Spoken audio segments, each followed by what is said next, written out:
দেশি ভিসা সবার বিশ্বাস। হ্যালো বন্ধুরা, কেমন আছেন? আশা করি নতুন একটি ভিডিওতে আপনারা সকলেই ভালো আছেন। সকলকে ঈদ মোবারক জানিয়ে শুরু করছি আমাদের আজকের ভিডিওটি। বন্ধুরা, আপনারা সকলেই জানতে চাচ্ছেন বর্তমানে মালয়েশিয়া কলিং ভিসার সর্বশেষ আপডেট এবং ঈদের পরে মালয়েশিয়া কলিং ভিসা কী নিয়ে বড় আপডেট আসতে পারে, কোন কোন রিক্রুট এজেন্সির নাম আলোচনায় আছে, সরকার কী পরিকল্পনা করছে এবং বর্তমান সাধারণ মানুষ কী করণীয়। বন্ধুরা, গত কয়েক মাস ধরেই মালয়েশিয়ার শ্রমবাজার নিয়ে অনিশ্চয়তা দেখা গেছে। বিশেষ করে কলিং ভিসা বন্ধ হওয়ার পর হাজার হাজার মানুষ অপেক্ষায় রয়েছে কবে আবার নতুন করে মালয়েশিয়া কর্মী নেওয়া শুরু করবে। তবে সম্প্রতি বিভিন্ন আন্তর্জাতিক রিপোর্ট এবং শ্রমবাজারের সংশ্লিষ্ট সূত্র থেকেই কিছু ইতিবাচক তথ্য সামনে এসেছে। জানা গেছে মালয়েশিয়া সরকার নতুন ডিজিটাল ইমিগ্রেশন সিস্টেম চালু করেছে। এতে করে ভিসা প্রসেস আরও নিয়ন্ত্রিত করার পরিকল্পনা করছে। এছাড়া বাংলাদেশ এবং মালয়েশিয়ার মধ্যে দ্রুত শ্রমিক পাঠানোর জন্য নতুন পরিকল্পনা নিয়েও কিন্তু আলোচনা চলছে।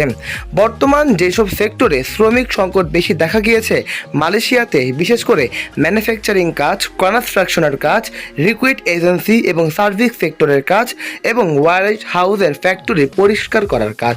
অর্থাৎ এই কারণেই ধারণ করা যাচ্ছে যে ঈদের পরই ধাপে ধাপে কিছু রিক্রুট এজেন্সি অনুমোদন দেওয়া হয়েছে, যাদের সাহায্যে মালয়েশিয়া কলিং ভিসা সম্পূর্ণ বৈধভাবে বড় আকারে চালু করা হবে।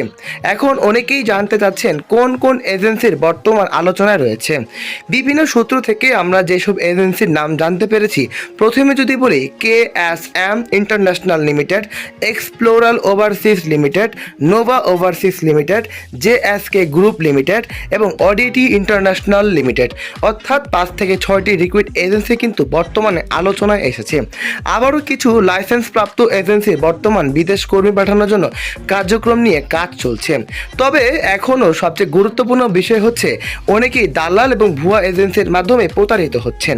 তাই প্রতারিত হওয়া যাবে না, কারণ যে কোনো সময় এজেন্সির মাধ্যমে অবশ্যই BMET লাইসেন্স চেক করবেন এবং বৈধতা চেক করার মাধ্যমেই সম্পূর্ণ বৈধ আকারেই পাসপোর্ট জমা দিবেন। বর্তমানে মালয়েশিয়া কলিং ভিসা ঈদের পর খোলার সম্ভাবনা অনেকটাই বেশি। তাই সকল আপডেট পাওয়ার জন্য চ্যানেলটি সাবস্ক্রাইব করে রাখুন। আজ এ পর্যন্তই। আসসালামু আলাইকুম।